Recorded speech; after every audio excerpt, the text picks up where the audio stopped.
하나님 말씀을 바로 전하겠습니다. 추석 끝나고 저는 참 좋은 시간들을 많이 보냈습니다. 그리고 오늘 예배 참석하는데 제 마음은 하나님의 기름 부어 주셔서 마음속에 있는 것들을 조금씩 정리해 주시는 것들을 보고 하나님을 찬미했습니다. 그게 막 오늘 예배에 그 전부터 아침에 일어나서 몇 시간 이렇게 기도는 못했습니다. 그게 잘 쉽지는 않더라고요. 막 100m 달리기 할 때 죽게 하면 살기로 하는 마음으로 하나님께 집중하는데 그것도 좀 쉽지 않아서 그냥 내어 맡겼는데 오늘 그 예배 드리면서 마음이 그 어느 때보다 기쁘고 그 성령의 기름 부음이 충만해 오는 걸 보면서 이것이 주님의 주권적인 은혜다. 이것이 없으면 정말 목회에 힘들거든요. 아무튼 저희 교회에 20년씩 나와준 것 너무나 감사하고 무엇을 결정함에 있어서 제자들 교회 1순위로 놓고 결정해 주신 것 너무나 감사합니다. 그런 그 양떼들이 얼마나 귀한지 우리는 100명 출석해서 쭉쭉쭉쭉쭉 내려오고 있는 중이지 않습니까? 그렇죠? 쭉쭉쭉쭉쭉. 영국에 있는 목사님도 청년 사역을 했는데 150명 되고 쭉쭉쭉쭉 한 10년 내려오니까 탈진이 돼버렸어요. 탈진됩니다. 쭉 계속 내려오면. 한번 여러분들이 목사님 돼서 한번 해보면 알 거예요. 완전히 탈진해가지고 그쪽 사역을 접고 한국으로 돌아왔어요. 그분이 쓴 일 쭉 보니까 되게 마음이 공감이 가더라고요. 근데 딱 하나 공감이 안 간 것이 있었어요. 저는 이 목회에 쭉쭉쭉쭉 내려온 동안에 탈진도 있고 아주 스트레스가 막 참 올라가는 것도 있지만 전 딱 하나 그때마다 하나님을 만났습니다. 그때마다 그러니까 그 밑으로 끊임없이 낭떠러져 떨어져 가다가 하나님 만나면 그 반동 있잖아요. 팍 치켜오는 그 반동 그 힘을 늘 경험해요. 그래서 내 영혼이 이것이 하나님이구나. 이것이 주님이시구나. 그래서 저는 목회에 정말 혼혈을 할 겁니다. 더 줄어들 수도 있어요. 애쓰고 힘써도 이제는 잘 안 돼요. 막 미치도록 막 몇 시간씩 기도해도 전도도 이 시대가 그런 거예요. 그런데 내 영혼은 하나님을 더 찬양합니다. 아주 오늘 또 경험하는 거예요. 나 그래서 목회 잘했다. 나는 목회가 하나님 만나는 거예요. 왜냐하면 제 친구들을 같이 개척한 친구들이 다 문을 닫고 서울로 가는 거예요. 그러면 그분들이 한 3년 정도는 완전히 패닉 상태. 그분들에게 복음 이야기하면 동굴 속에 윙윙윙윙윙 기도해. 그럼 인상을 팍 쓰고 하나님을 이야기를 못해요. 왜냐하면 하나님에 대해서 너무 많이 사람에게 상처를 받는 것이 아니고 나중에 보면 알아. 하나님에게 상처를 받아. 그래서 성경에 놀라운 메시지가 있더라고요. 나 때문에 시험 들지 않은 자는 복이 있도다. 성경에 나와 있어. 저는 이제 그 뜻을 알아요. 사역자들을 보면서. 물론 3년 후는 또 회복되어서 그러지만 근데 저는 정반대예요. 떨어지면 떨어질수록 내 영혼은 하나님께 더 가까이. 힘들면 힘들수록 나는 하나님만 섬겨요. 더 가까이. 낭떠러지에서 완전히 굴르는 상태면 하나님 왜 저를 굴러요? 이러지 않고 확 굴러버려요. 근데 굴르면은 아픔은 옵니다. 절대 아픔은 감해지지 않는 것 같아요. 제가 해보니까. 근데 확 굴러버려요. 그러면서 고백해요. 하나님, 저는 하나님에게 시험 들지 않습니다. 나는 하나님의 최우선입니다. 계속 영원히 고백하는 거예요.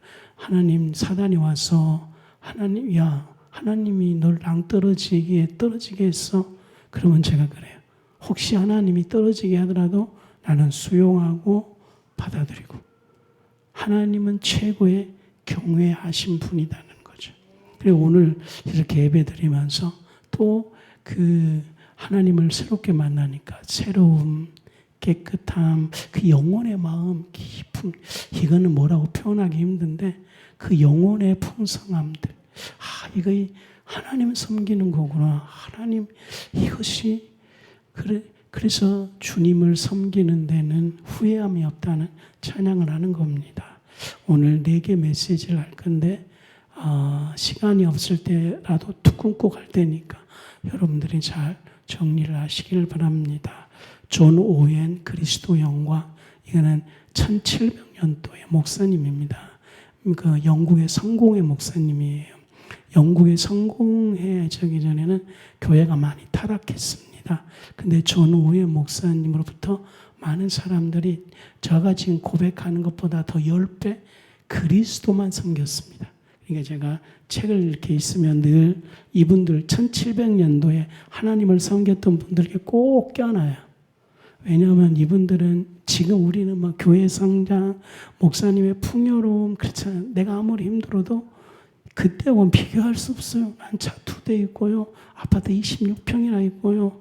뭐 많아요. 근데 이분들은 그리스도 섬기면서 내일 밥 먹을 것이 없는 분들이에요.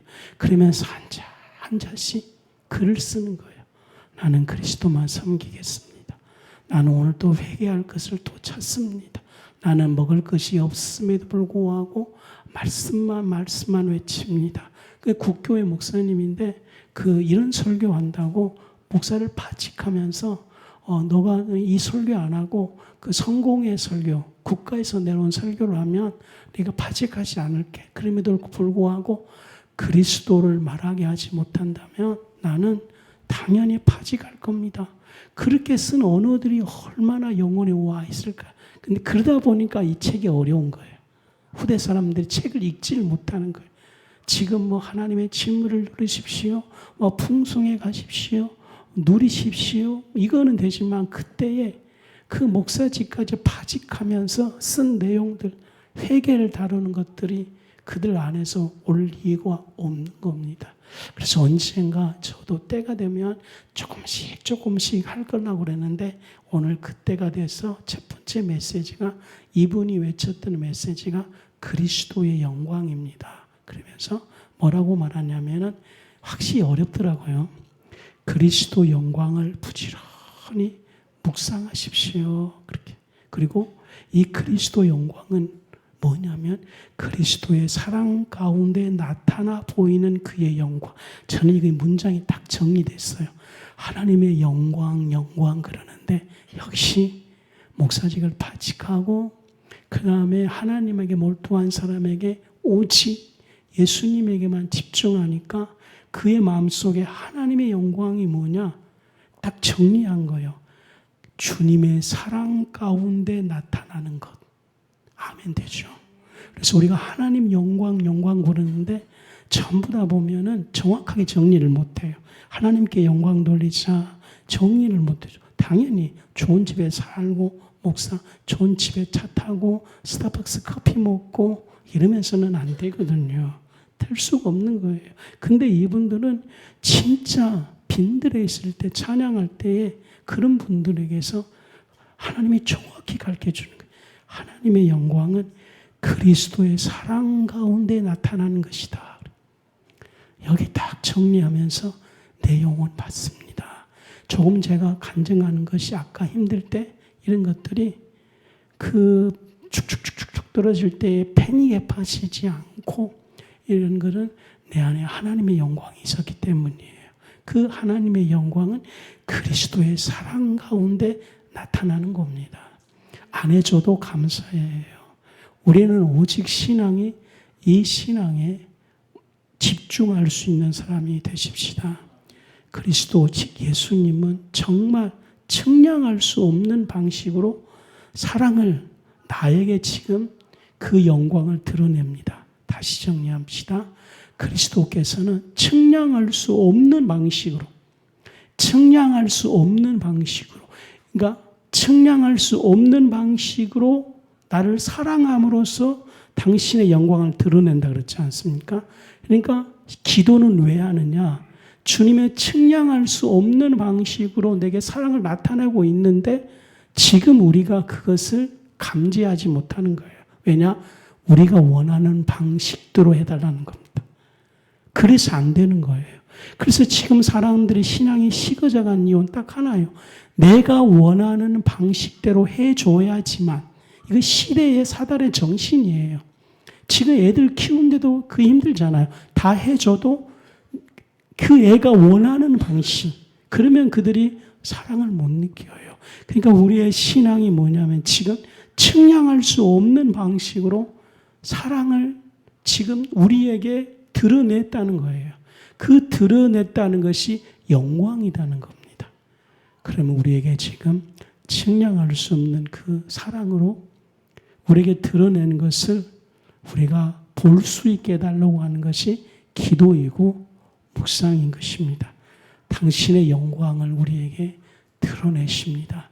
그 영광을 드러냈을 때 어떻게 아냐? 내 영혼 깊은 곳에서 오 예수님 이렇게 터지는 거예요. 그리고 현실은 조금씩 나타나요. 열매가 조금씩 나타나는 것처럼 내 영혼에서 오 예수 이렇게 나타날 때까지 방언 기도하고 금식 기도하고 기도하면 오 예수님 이렇게 여러분들이 나도 모르게 터져나잖아요. 그러면 당신의 영혼이 측량할 수 없는 하나님의 사랑을 지금 반응하고 있다는 거예요. 그 영혼이 안다는 거예요. 그것이 시편의 고백들입니다. 그 상태에서 그걸 드러내도록 더 많은 기도합시다. 특별히 우리는 택하심을 받는 사람들입니다. 하나님의 형상대로 지음을 받았습니다. 우리는 이 지음받은 이유가 뭡니까? 하나님과의 이 사랑을 나누는 상태. 하나님과 이 사랑입니다. 하나님과 이 사랑을 나누는 상태. 그러면은 우리가 하나님하고 어떤 상태에서 사랑을 나눕니까? 마태복음에서는 죄인들이 와서 살려주세요. 죄인하고 살려준 자의 상태인 거예요. 그렇죠? 그 상태가 알겠죠. 나는 지금 병들었어요. 고쳐주세요. 이렇게 그럼 어떤 상태? 병을 치유해달라는 그 상태로 교제를 하는 거예요. 오늘 영광의 상태는 그 상태가 아니고 아까 오 예수님 그 사랑에 측량할 수 없는 영혼을 고백하는 그 상태에서 교제를 나누는 때에 그것이 하나님의 영광을 누리고 있는 상태라는 거예요. 아멘 해주시기 바랍니다. 지금 우리가 만약 하나님 뭐 해주세요? 이거는 하나님 응답하시는 거예요. 이 상태에서 하나님하고 교제하는 거예요. 그래서 간증 보면은 새벽 기도 갔는데 뭐 응답했더라, 자식이 어떻게 했더라, 그 상태의 교류를 나누고 있는 겁니다. 전혀 틀리는 것이 아닌데 이분이 말하는 것은 이 상태가 아니라 하나님의 택하심, 그 택하심 말할 때 바울은 창세전에 이렇게 쓰잖아요. 왜 택하심 앞에 창세전에 썼을까요? 우리가 금방 하나님의 사랑이 와서 기도하고 하나님 저는 하나님의 최고예요. 나는 낭떠러지 떨어져도 하나님 실망하지 않아요. 그런 목마른 상태에 기도할 때에 내 영혼이 오 예수님 이 상태가 되는 교제를 누릴 때에 이해해 주셨으면 아멘 하십시오. 이 상태에서 예수 이름을 찾고 이 상태에서 하나님 은혜가 너무나 커요. 이 상태에서 하나님과 친밀감을 누리는 상태에서 자기에게 오는 하나님, 그것이 영광의 하나님이라는 겁니다. 당신은 하나님을 영광의 하나님으로 배웠습니까? 당신은 아직도 당신이 힘들고 있는 상태 살려주세요라고 부르짖는 그 하나님도 귀하지만 그래서 거기에서 응답되니 안 되니 그 상태입니까? 아니면은 그 사랑의 상태에서 영광의 하나님을 찬양하는 그 상태에서 올 때에 거기에서 용서가 있고 거기에서 우리를 가자면 심리를 가게 되고 거기에서 너는 반석이다 반석이 되고 거기에서 너는 교회를 세워라 하는 거고 거기에서 바로 옥토가 되어서 네 밭이 10배, 100배 열매 맺는 밭이 되고 그 네 상태에서 사단을 대적할 수 있는 강력한 믿음이 오는 것입니다. 이 상태가 되도록 주님을 사랑하십시다. 이 상태가 되도록 더 주님을 깊이 사랑하십시다. 이 사랑 속에서 정리해 봅시다. 이 사랑 속에서 이해되셨죠? 이 사랑 속에서 그는 예수님은 영광스럽게 되십니다. 그 사랑이 나타난 후에 우리는 이 세상에 대해서 말합니다. 그분의 사랑은 비할 것이 없습니다. 드디어 우리는 고린도전서 13장에 바울의 외침을 드립니다. 거기서 사랑은 온유하고 사랑은 절제하고 사랑은 성내지 아니하고 사랑은 미워하지 아니하고 사랑은 계속 사랑은 그 사랑 한번 하고 갑시다. 10분 넘었는데 고린도전서 13장 저는 저희 교인들을 이 고린도 13장으로 반드시 인도하려고 그래요. 이것이 막 영혼에서 고백되도록 그 영광스러운 교제 가운데서 여기를 고백하도록 집사님 마이크 조금만 올려주세요. 고린도전서 13장 사랑 이 사랑은 4절 온유하고 오래 참고 이 사랑은 투기하지 않고 이 사랑은 자랑하지 않고 이 사랑은 교만하지 않고 5번에 무례 행치 않고 참 이 사랑은 무례 행치 않은데 이 사랑 자기의 유익을 굳지 않고 성내지 않고 악한 것을 생각하지 않는 것이 팔복입니다. 팔복. 6번 보세요. 이 사랑은 불의를 기뻐하지 않고 진리와 함께 기뻐하고 이 사랑은 모든 것을 참으며 모든 것을 믿으며 모든 것을 바라며 모든 것을 견뎌내리라. 오 주 예수님. 그러니까 뭐냐? 이 사랑을 가지고 교제할 때 내가 예수님 그 영광을 보고 그렇죠? 이 사랑이 우리 안에서 드러낸다는 거예요. 그러니까 영광은 세 개예요. 하나님 아버지 여호와의 마음속에 있어요. 그게 첫 번째고 두 번째로는 그리스도의 성육신화된 삶 두 번째 영광. 세 번째로는 우리 삶 속에서 고린도전서 13장의 사랑장이 나랄 때에 영광이 드러났다. 이건 진짜 아멘이죠. 기적이 일어납니다. 주님의 은혜로 됩니다. 우리는 무능한 자 같으나 일어납니다. 두 번째, 깊은 영혼에서 외치는 하나님에 대한 고백들. 시편 105편 4편을 보시기 바랍니다. 시편 105편 4절.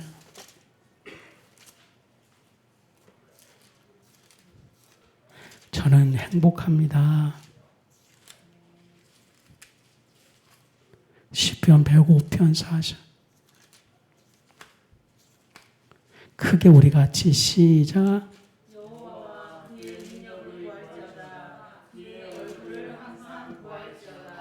깊은 영혼에서 사랑 가운데 부르짖음이에요. 그러면서 그 영혼이 외치죠. 뭐냐면은 여호와의 그 능력을 구할지어다. 그의 얼굴을 항상 구하라. 주님의 권능을 구하라는 것이죠. 첫 번째 영혼에서 외치면 주님의 권능을 구하십시오. 주님의 권능을 구하십시오. 언제나 그의 얼굴을 찾으십시오. 첫 번째는 구하고 두 번째는 찾으시는 거예요. 그의 얼굴을 찾으십시오. 오늘 설교 제목에 하나님의 영광을 내 삶 속에 드러난 예수님을 찬미했죠.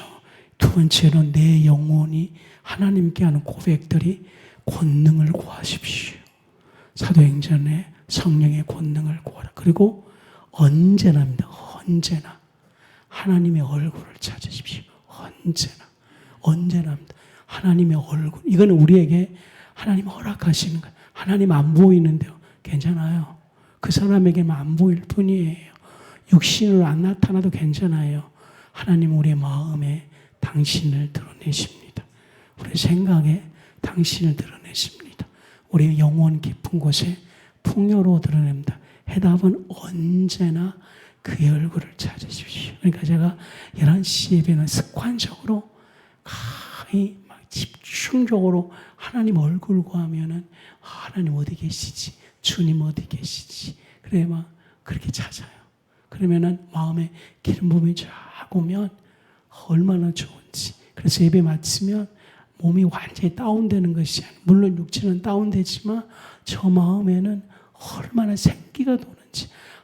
이거 하나님의 생명이구나. 그래서 우리는 언제나 우리의 마음에 정처 없이 어떤 문제가 있더라도 집중적으로 하나님의 얼굴을 구하는 자 되십시다.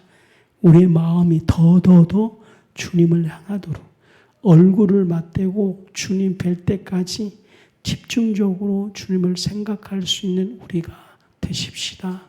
주님이 이 은혜를 주시옵소서. 그러면 성령님은 뭐냐?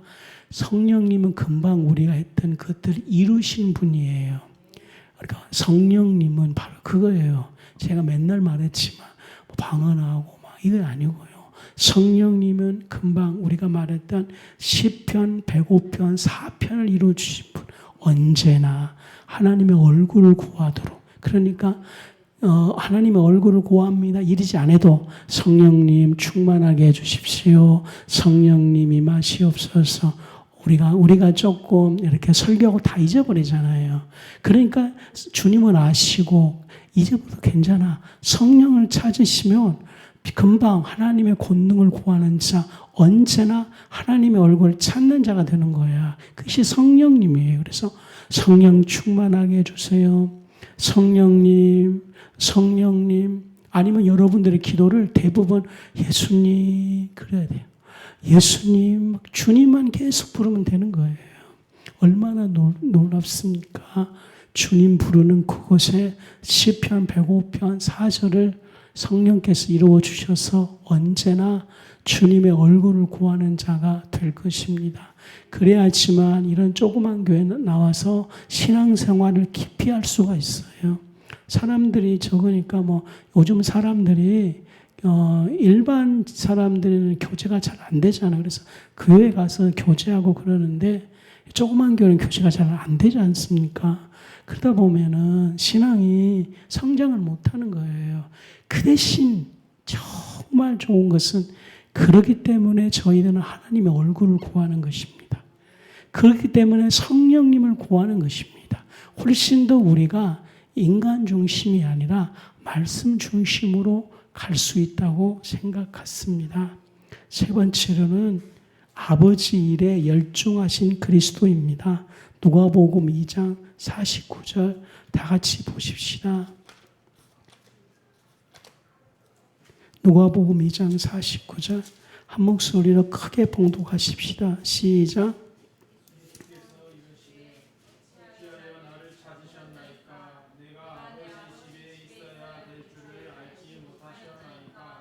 아멘. 저는 우리 교인들을 가장 성령 충만할 때 어디로? 복음서로 인도해서 예수님의 소리를 직접 듣게 할 거예요. 예수님의 가르침에 지름길이 있고 예수님의 가르침에 삶의 능력이 있는 겁니다. 우리 목사님들이 진짜로 고통당하고 그런 이유가 복음서 안으로 들어가도록 복음서에서 주님을 만나야 돼요. 복음서에서 주님의 눈길을 만나야 되고 복음서에서 주님의 소리를 들어야 돼요. 다른 것 없어요. 복음서에서 주님의 숨길을 듣는 겁니다. 주님의 소리를 듣는 겁니다. 저도 지금 계속 하고 있기 때문에 그러다 보니까 어느덧 모든 결정을 어느덧 복음서에서 결정을 내리는 것 같아요. 그리고 어느덧 눈을 감으면 마태복음 4장 그 묵상하면 거기서 주님의 모습이 오는 것 같아요. 그게 신앙생활에 너무 좋은 것 같아요. 더 성령께서 우리를 복음서 안으로 현존하신 그리스도를 만나고 그리스도 안에 우리가 굴복하게 될 줄 믿습니다. 심판은 그리스도가 하시거든요. 모든 기준은 주님이세요. 다른 건 아니거든요. 근데 오늘 주님은 이 설교 제목 뭐냐면은 아버지 일이에요. 그러니까 주님은 이 땅에 오셔서 사랑을 나타내시고 십자가를 지시고 또 하나는 우리가 많이 잊어버리고 있는데 아버지의 일입니다. 그러니까 우리가 이 세 가지를 해야 된다는 거죠. 십자가 예수님 만나고 사랑의 주님을 고백하고 그리고 아버지입니다. 아버지. 근데 우리는 우리 아버지를 좀 많이 잃어버리는데 근데 그 중에 아버지의 일입니다.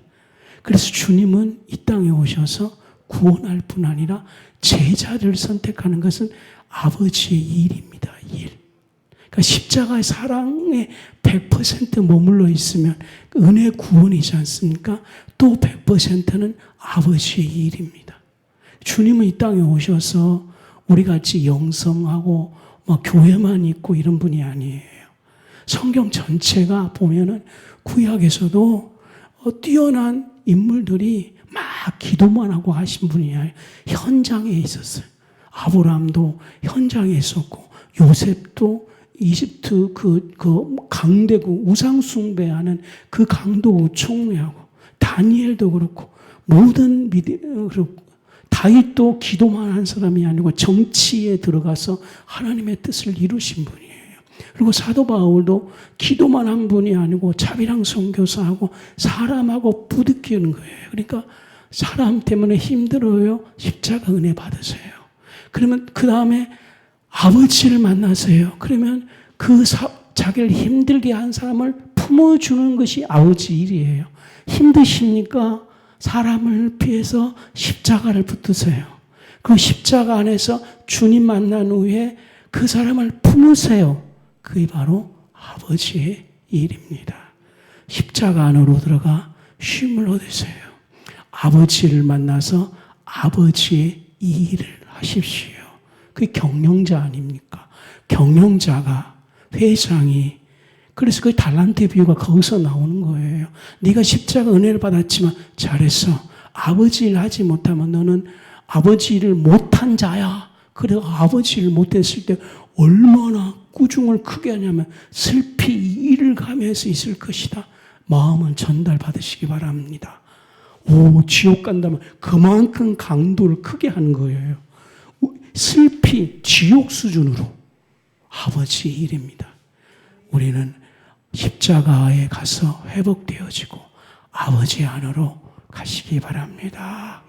차 빼달라고 오신 거예요. 어떤 차인지 말씀해 주세요. 어떤 차예요? 차 이름? 차 이름이? 예.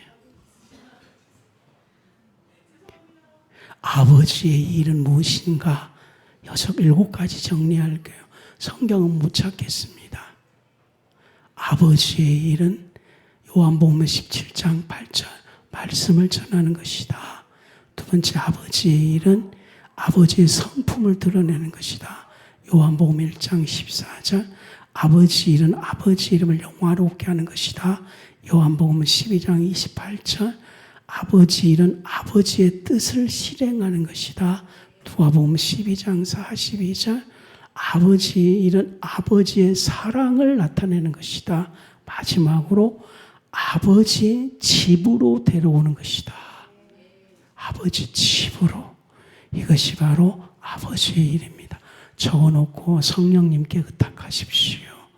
십자가 은혜 안으로 들어가십시오. 성령을 통해 아버지 일을 기도 많이 하시길 바랍니다. 마지막 설교 히브리서 3장 14절 바울의 복음의 진수 3분만 하고 마칠게요. 히브리서 3장 14절 이거 한 주간 진짜 기도 많이 하시기 바랍니다.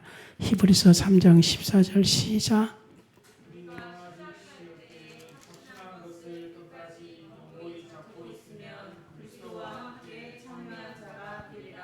아멘.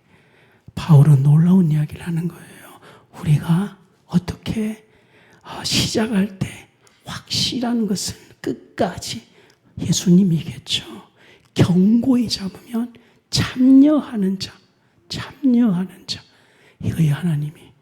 여러분들 노는 것도 중요하지만 지금 정치인들 보면은 국회의원 되어도 또 막 서울시장으로 나오려잖아요.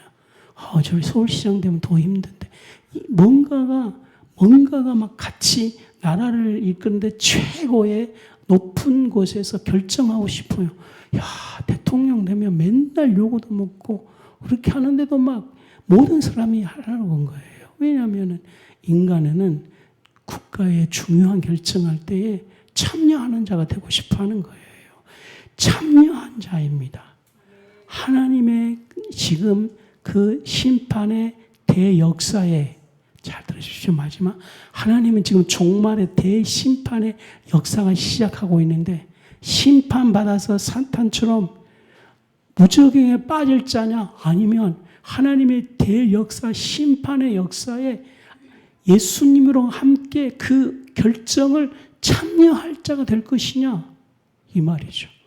그래서 사람들은 뭣도 몰라가지고 요한계시록에 종말이 왔으니까 그거는 여러분 그 무적경에 빠져들어가는 자들의 실상이에요. 이 지금 대대 흐르고 있는 하나님의 역사, 대부흥의 역사, 대추수의 역사에 참여하는 자가 되어야 되는 겁니다. 하나님의 부의 역사에 참여하는 자가 되어야 되는 거예요. 그러니까 저도 이 히브리서 3장 14절에 제가 깨어 있으려고 몸부림친 이유는 그냥 끝나는 것이 아니고 하나님의 대역사. 아까 시편에 보니까 하나님의 영광이 온 세계에 충만하더라. 여러분 지금 세상 사람들의 눈에는 그렇게 안 보이잖아요. 전쟁, 살인, 한국만 해도 사람들이 지금 모든 생각 어때요? 나라가 망한다. 그 실제 그렇게 느낀다고 인정해 줍니다. 이제 진짜 막 벼랑 끝에 서 있다고 생각을 하는가 봐요. 인정합니다. 그런데 성경은 하나님의 영광이 온 땅에 충만하대. 내가 그래서 성경 읽으면서 깜짝 놀랐어. 나는 지금 대한민국이 망한다는 그런 시각으로 보는 것이 아니고 하나님의 영광이 온 땅에 충만한 그 대프로그램에 참여하는 자가 된다는 겁니다.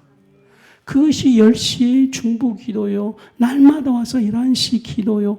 정말 제자들 교회가 연약하지만 이걸 꿈꾸는 교회라는 겁니다. 이 비전을 꼭 받으시길 바랍니다. 이 비전을 안 받으면 여러분 그렇잖아요. 지금 모든 교인들이 동신교회로 막 몰리고 보니 그렇잖아요. 그래서 우리 같이 개척교회에서 있던 분도 옮겨서 20년간 개척교회인데 우리 집사람 고등학교 친구거든요. 전화 와서 우리를 불쌍히 보는 거예요. 이 얼마나 편한지. 그래서 예전에는 막 가끔 우리 교회에서 기도도 하고 막 그 교회를 해서 막 같이 기도도 하고 그러는 그 교회가 막 그쪽 교도 연약하고 거기다 한 10명 모이고 그러거든. 아버님이 목사 그러니까 딸로 막 피아노 반주하고 그러는데 막 애가 타는 그렇죠. 우리 부르고 막 불쌍하다고.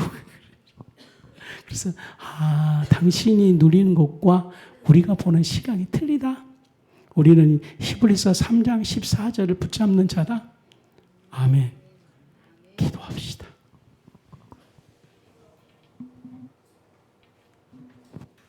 결론을 좀 더 내립시다. 그냥. 이 14절이 그리스도의 동참자가 되었습니다. 이건 신부입니다. 우리 자신을 바로 하십시오. 이걸 하려고 우리를 부르셨습니다. 이 풍성한 은혜를 누리십시오. 이렇게 되기 위해서 그리스도의 깊은 관계로 들어가야 됩니다. 아멘. 밑에 12개 더 있지만 여기까지. 기도합시다.